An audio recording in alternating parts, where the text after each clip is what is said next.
Esse foi um dos melhores pitches que eu vi do Shark Tank. Eu fiz um react de uma parte dele no meu Instagram, mas agora eu quero fazer o react dele inteiro aqui no YouTube para eu destrinchar parte a parte para vocês. Então bora lá, esse é o pitch da Facilitoy. Versão muito a sério. E alugar brinquedos foi uma forma que ela encontrou de fazer um negócio acelerado. Tá na hora de ver Tubarão brincar de fazer negócio. Olá, tubarões! Meu nome é Isabel Tunas e eu sou a fundadora da Facilitoy, uma franquia de aluguel de brinquedos e acessórios infantis que oferece um brincar consciente, sustentável, inteligente e acessível, pelo tempo certo que a criança vai se interessar pelo brinquedo e economizando até 90% em relação ao valor de compra. E algum de vocês tem ideia de por quanto tempo uma criança se interessa em média por um brinquedo? 36 dias. E o pior, depois esse brinquedo ainda fica em casa, ocupando espaço sem uso e ainda sobram as faturas do cartão de crédito para pagar, né? O modelo de negócio da Facilitoy, ele tem um investimento inicial de R$ 39.900, um payback estimado entre 12 e 15 meses e uma taxa de rentabilidade de 40%. Hoje, eu estou em busca de acelerar a expansão da minha franquia da Facilitoy, que hoje já está com 16 unidades operando no Brasil. E para isso, eu busco aqui o investimento de R$ 350 mil em troca de 12% da minha empresa. Então, tubarões, quem topa embarcar comigo nessa jornada? Galera, pitch muito bom, muito bom. Então ela trouxe com clareza o que ela faz, trouxe a dor ali, que no caso seria os pais comprarem brinquedos que em um mês já não são mais utilizados, mas depois tem que continuar pagando. Trouxe o crescimento do negócio dela, trouxe clareza no modelo de negócio, tempo de payback ali do negócio dela, que é uma franquia, se eu não me engano. Então, muito, muito, muito bom. Isso foi realmente para vocês se inspirarem nesse pitch. O ponto que eu acho que seria interessante era ter trazido aqui o tamanho do mercado, mas tamanho de mercado para criança é um tanto quanto implícito, até porque toda hora tá nascendo gente, é algo que todo mundo vai passar, então uma excelente maneira aí dos pais economizarem dinheiro. Achei muito legal. Dá um pouquinho de detalhe como é que é essa estrutura e como isso funciona na prática. Bom, nós trabalhamos com brinquedos que têm um alto valor de compra. Então, por exemplo, aquela cadeirinha branca que está ali ao fundo, ela tem um custo hoje no mercado de R$ 3.500 para o consumidor final.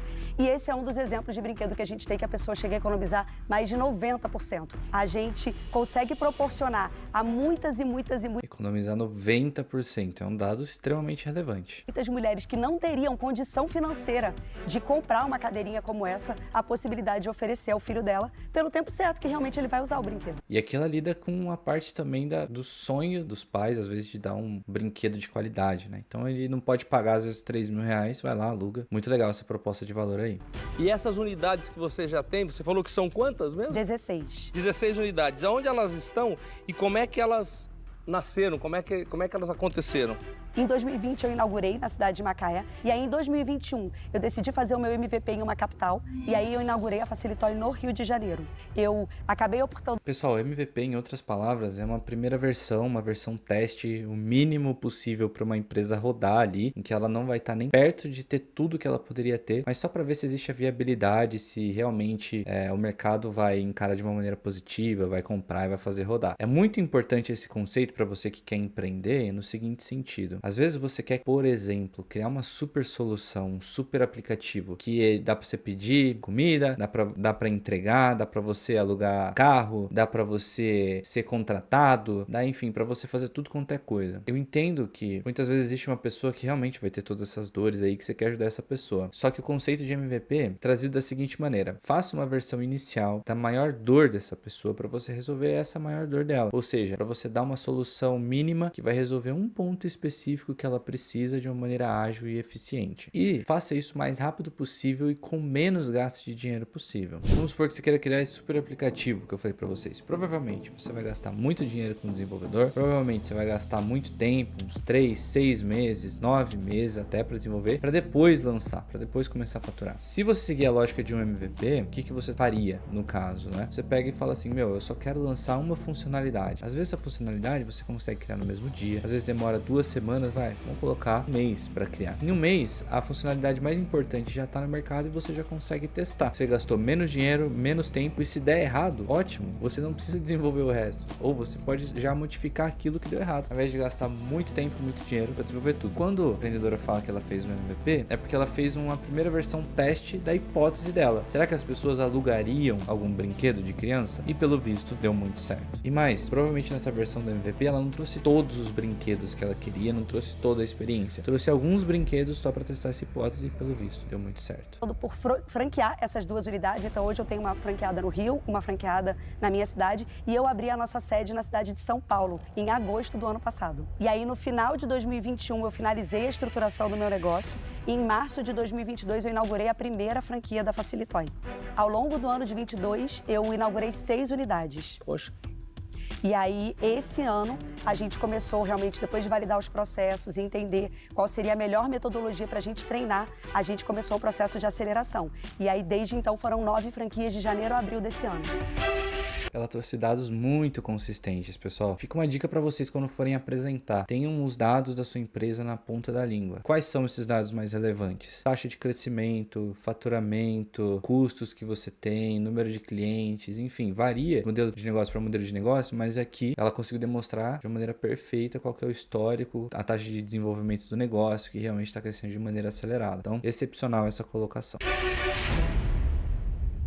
Ô Isabel, conta um pouquinho como é que está o retorno dessas unidades. Na unidade de São Paulo, que a gente inaugurou em agosto, a gente inaugurou com faturamento de 5.600. Atualmente, a gente bateu em abril R$20 mil de faturamento e nós tivemos um ticket médio de 170 com 98 locações. Os nossos franqueados hoje, eles têm em média um ticket médio de R$136 e um faturamento aproximado de R$5.400. Tá. O que sobra em média? Vamos considerar os 10 maiores faturamentos, né, ou 5 maiores, que seja.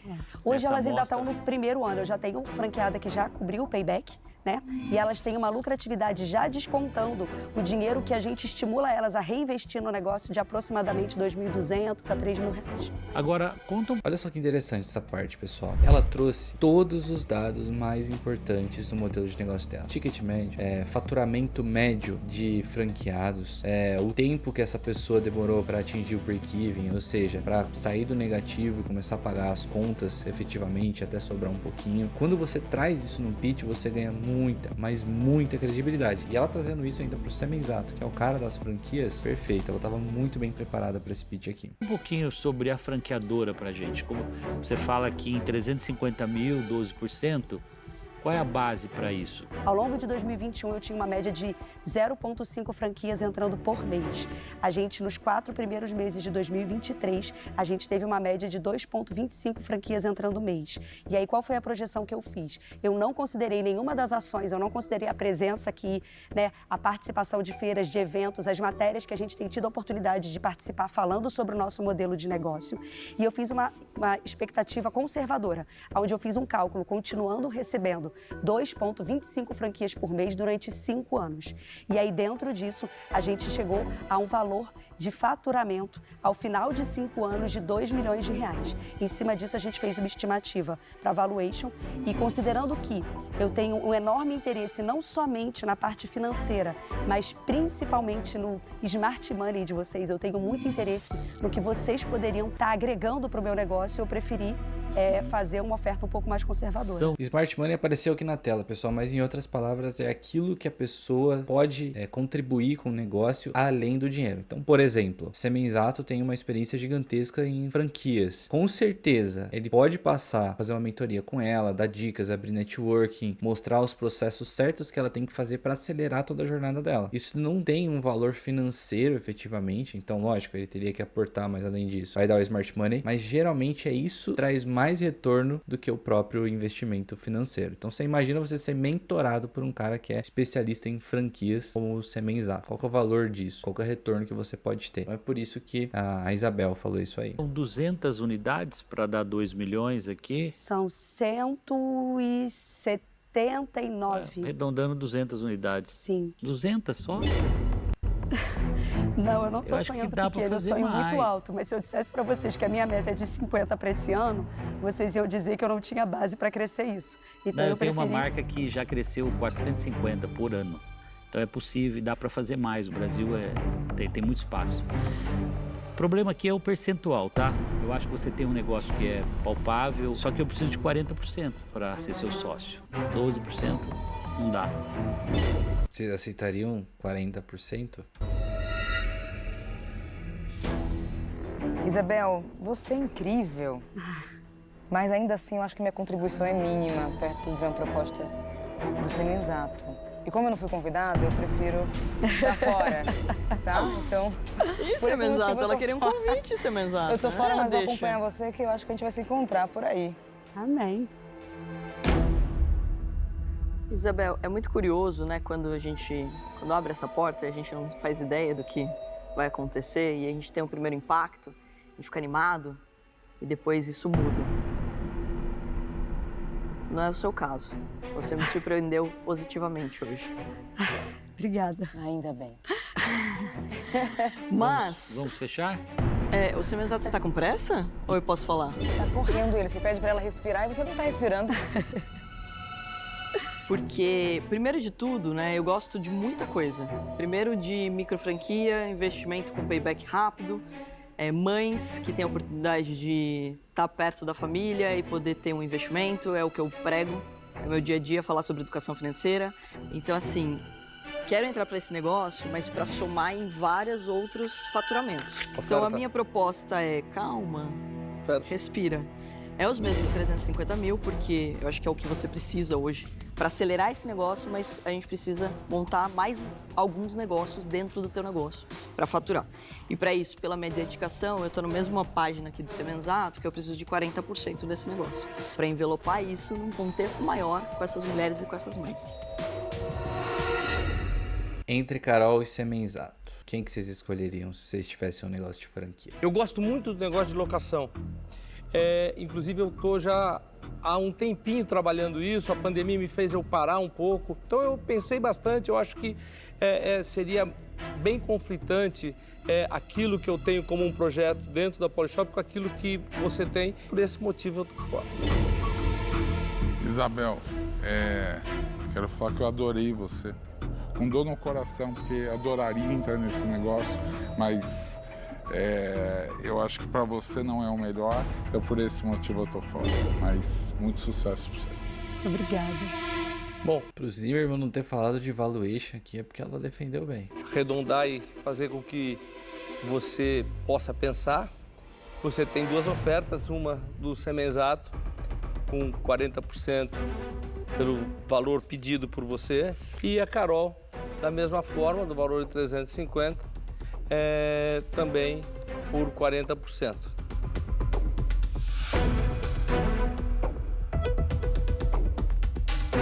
Eu não estava contando com os 40%. Carol, a minha contraproposta seria 35%. E é para mim, E aí? então só. Sim. Pô, depois dessa, fechado. Gente, ela é incrível. Mas olha, tem muita dor no bom. coração, viu? Muito bom. Parabéns, Dor no coração, não. O que você parabéns. acha depois? Ai, gente, muito obrigada. Esse foi, sem dúvidas, um dos pitches que eu vi melhor ser defendido, tá? Então, geralmente a gente pega alguns empreendedores que sabem mais ou menos os dados ali, tá? Na minha experiência, eu tô em muito tempo dentro de grupos de investimento em que eu era justamente a pessoa, pegava os negócios, levava para investidores tomarem a decisão de investimento, ajudava eles a tomar essas decisões. Maior parte das pessoas, eu diria 90%, não vem tão preparado quanto a Isabel veio para esse pitch. E veio justamente para TV. E eu aposto que se você vê Shark Tank, você vê pessoas que também não são muito preparadas ou não estiveram tão preparadas quanto ela, com dados na ponta da língua, com um negócio sólido que nem ela demonstrou ali. É muito importante vocês demonstrarem isso, até porque, além de comprar sua ideia, o seu negócio, os Sharks compram você. Então, se eles entendem que você não tem a capacidade para receber esse investimento, para colocar a mão na massa e para fazer o negócio desenvolver, eles não vão investir mesmo que o negócio seja bom. Eu já vi muitos investimentos muitos caírem por conta da figura dos fundadores, tá? Até porque ali você vai estar trazendo um novo sócio. Sociedade é casamento, então se você tá com uma pessoa que você não entende que tem os princípios, vai conseguir executar, não tem um time bom, aquilo não acontece. Já vi isso acontecer várias vezes, isso sempre acontece. Então fica a grande dica para vocês. Esse episódio aqui da Facilitoy foi um episódio espetacular e que eu acho que todo mundo precisa ver para poder se antenar de como fazer pitch aí para qualquer situação. Shark Tank serve também competições que vocês vão fazer, editais, enfim, nesse ecossistema que vocês vão estar para apresentar o negócio de vocês. Meu nome é Diogo Longa, eu sou advogado de startups, atuo há anos com startup nesse ecossistema, já atuei muito tempo em grupos de investimento, também ajudando investidores a encontrarem bons negócios, a investirem, ajudava a gerir esses negócios que eram investidos. Tenho esse lado jurídico e extrajurídico, por isso que eu trago essa experiência para vocês. Espero que vocês tenham curtido, deixem nos comentários o que vocês acharam desse react e até a próxima.